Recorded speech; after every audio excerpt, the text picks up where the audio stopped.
দুনিয়াতে যত রকম শাক আছে সবগুলো শাকের মধ্যে আমার পছন্দের শাক হচ্ছে লাউ শাক। লাউ শাকগুলাকে খুব সুন্দর করে বেছে ধুয়ে এখন যে পানির ভেতর থেকে কচলে কচলে তুলে নিচ্ছি।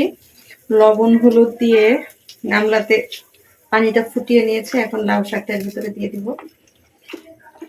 লাউ শাকের একটা বিশেষত্ব হচ্ছে এটা সিদ্ধ হতে একটু সময় নেয়, আর তরকারিতে যখন দেওয়া হয় তখন তরকারির বেশিরভাগ মশলাই লাউ শাক একদম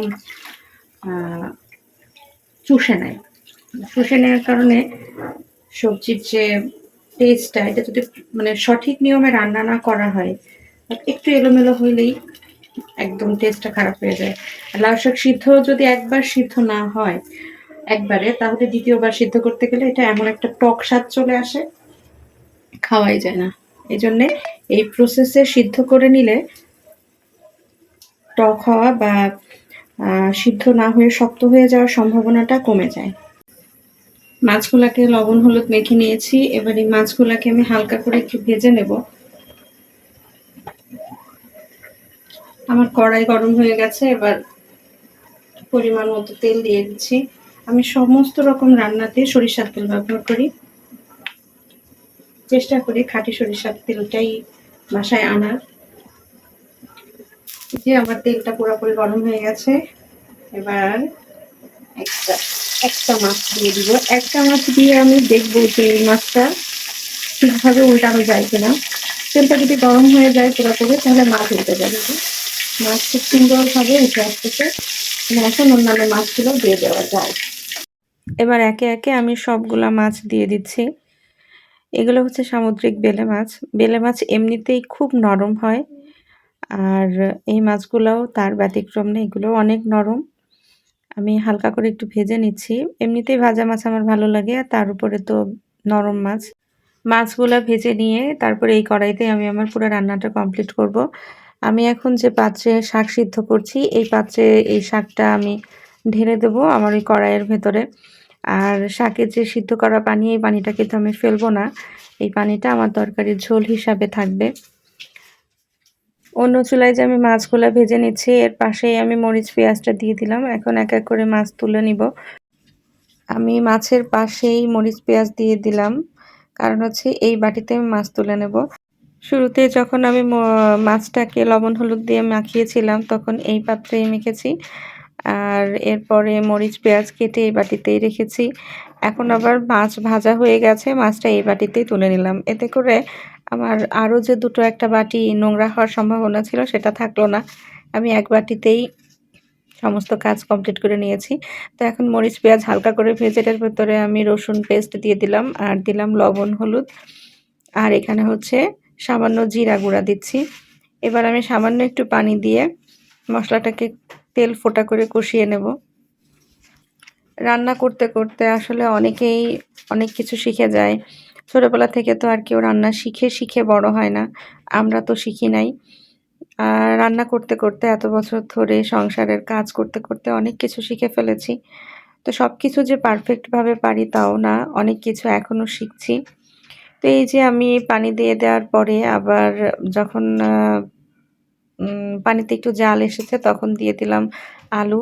আলুগুলা হালকা একটু সিদ্ধ হতে হবে। এদিকে মাছটা আমি ভেজে নিয়েছি, অন্যদিকে আমি শাকটাও সিদ্ধ করে নিচ্ছি। তো এখানে মাছটাও হাফ রান্না হয়ে গেছে, আর শাকটা তো মোটামুটি রান্না হয়ে যাচ্ছে পুরোটাই, কিন্তু আলুটা তো একদমই কাঁচা। তো আলুটা সিদ্ধ করে নেওয়া জরুরি ছিল, এজন্য আলু আগে দিয়ে সিদ্ধ করে নিচ্ছি। আর এদিকে শাকটা সিদ্ধ হয়ে গেছে প্রায়। মোটামুটি আমার আলু সিদ্ধ হলে শাকটা দিয়ে দিলে আমার রান্না কিন্তু হয়ে যাবে। এই রান্নাটা শেষ হতে আমার খুব বেশি সময় লাগবে না। শীত গ্রীষ্ম বর্ষা যখনই লাউ শাক পাওয়া যায়, লাউ শাক কিনলে আমি এটাকে আমার একদম মনের মতো করে রান্না করি। আমি লাউ শাক ভর্তাটা পছন্দ করি। শাকের ভেতরে যদি কখনো মাছ দেয়া হয় তাহলে তো সেটা অদ্ভুত রকম স্বাদ হয়। অনেক বেশি ভালো লাগে। আমি কিন্তু লাউ শাক একেবারে মাছ ছাড়া শুধু মসলা দিয়ে ভর্তা করে খাই। আবার একদম খুব সাধারণভাবে যেটা ভাতের উপরে দিয়ে সিদ্ধ করে মরিচ, পেঁয়াজ দিয়ে মেখে খাওয়া যে ভর্তাটা আমরা করি, এভাবেও আমি খেতে পছন্দ করি। তো এই যে আমার আলুটা সিদ্ধ হয়ে গেছে আর শাক তো সিদ্ধ হয়েছে অনেকক্ষণ আগে। এবার পানিসহ আমি লাউ শাকটা ঢেলে দিলাম। আর এখন আমি চুলাটা চেঞ্জ করলাম কারণ গ্যাসের ফ্লেম অনেক কম। আ আগুন খুব ভালোভাবে না জ্বললে তরকারিতে খুব ভালোভাবে জাল না উঠলে কিন্তু তরকারির স্বাদ ভালো লাগে না মোটেও। তাই আমি এখন চুলাটা চেঞ্জ করে দিলাম। কিছুটা লবণ কম আছে মনে হলো তাই আরেকটু লবণ দিয়ে দিলাম। এখন খুব ভালোভাবে নেড়ে-চেড়ে মিশিয়ে নিব। ভালো বলক চলে এসেছে আমার তরকারিতে। আ তরকারিতে মাছ দেওয়ার সময় হয়ে গেছে। তো এখন এই যে ভেজে রাখা মাছগুলো দিচ্ছি, দিয়ে আরো বেশ খানিকক্ষণ সময় জাল দেব। কারণ মাছগুলো তো আমি আলাদাভাবে কষিয়ে নেইনি। একদম ভেজে উঠিয়ে রেখেছি আর এখন তরকারি ঝোলের উপরে দিয়ে দিলাম।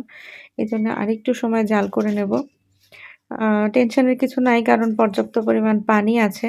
এই পানি পুরাটা যদি আমি রেখে দিই ভালো লাগবে না। একটু সময় তো আসলে পানিটা টানাতে হবে। আর এই পর্যায়ে আমি যখন আমার পছন্দ মতো ঝোলের অবস্থা হয়ে যাবে তারপরে আমি এটাতে দিয়ে দিব ফোড়ানি। ফোড়ানিটা আমি এই যে এখন ফোড়ানি দিয়ে দিচ্ছি। ফোড়ানি আমি একবারে একটু বেশি করে বেটে রেখেছি। তো যাতে প্রতিদিন আমার ফোড়ানি বাটার ঝামেলাটা করা না লাগে।